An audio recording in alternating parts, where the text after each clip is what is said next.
जी पनुआकल में Pakistan peoples party पारां जेके आता सिंधु मथा कैनाल जेके अंत ठाहिण पिया उन कैनाल अमल ख़िलाफ़ जो Panuakil peoples party municipal chairman मियां अब्दुल कबीर इंदड़ जी अगवानी में जेके मशल बरदार रैली कढी वई आहे अचो तुम सां ॻाल्हि ॿोल कयूं। बिस्मिल्लाहिर्रहमानिर्रहीम। जीअं त असां पाकिस्तान पीपल्स पार्टी जी क़यादत सिंध जे सदर जे हुकुम ते अॼु मशल बरदार रैली कढी आहे पनुआकल में। ऐं असां सभु पनुआकल जी अवाम सभु पीपल्स पार्टी जा वर्कर जी आला पाकिस्तान पीपल्स पार्टी जा उहिदेदार सभु अॼु गॾु थिया आहियूं, जंहिंमें पनुआकल जो अवाम असां सां इन कैनालनि जे बारे में मुतफ़िक़ आहे। ऐं असां सभु कैनालनि जे ख़िलाफ़ करारदाद बि पास कईसीं कुझु ॾींहं अॻु में मीटिंग में। ऐं अॼु बि असांजो एहतिजाजी मशाल रैली कढी वई आहे। कैनाल नामंज़ूर, कैनाल नामंज़ूर।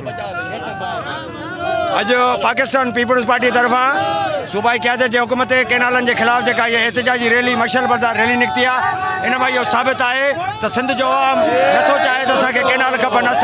असांजो हिकिड़ो ई नारो आहे, कैनाल समूरा नामंज़ूर। अॼु पाकिस्तान पीपल्स पार्टी तालके पनुआकल तरफ़ां कॉल ॾिनी वई आहे कैनालनि जे जेका ख़िलाफ़ जेके कैनाल ठही रहिया आहिनि। पाकिस्तान पीपल्स पार्टी हमेशह जेका मूवमेंट हलाई आहे डैम जे जॾहिं मसइलो थियो हो त डैम वक़्तु बि पाकिस्तान पीपल्स पार्टी पहिरियों जेको आहे जेका असांजी क़ाइद शहीद राणी बेनज़ीर भुट्टो साहिब आहे जेको धरणो हणी करे इन ते मुरे बॉर्डर ते डैम बंदि करायो।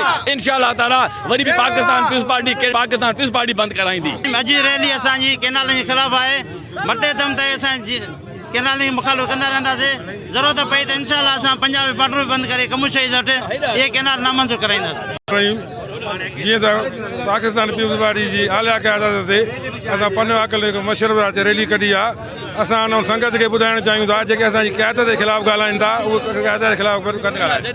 पाकिस्तान पीपल्स पार्टी जी क़यादत जे हुकुम मुताबिक़ असां पनुआकल पाकिस्तान पीपल्स पार्टी वारनि रैली कढी आहे जेको असांजो मुतालबो आहे त कैनाल नामंज़ूर। जी पनुआकल में पीपल्स पार्टी पारां अॼु जेके आहे सिंधु मथां कैनाल अमल खां मशल बरदार रैली कढी वई आहे, जिते जेको आहे त तालके पनुआकल जे पीपल्स पार्टी जे कारकुननि पारां वॾे अंग में शिरकत कई। बेनज़ीर चौक खां सावल चौक शाही बाज़ार ताईं रैली कढी वई आहे। कैमरामैन नईम ड्रो सां गॾु Munir draw, KT news Panuakil.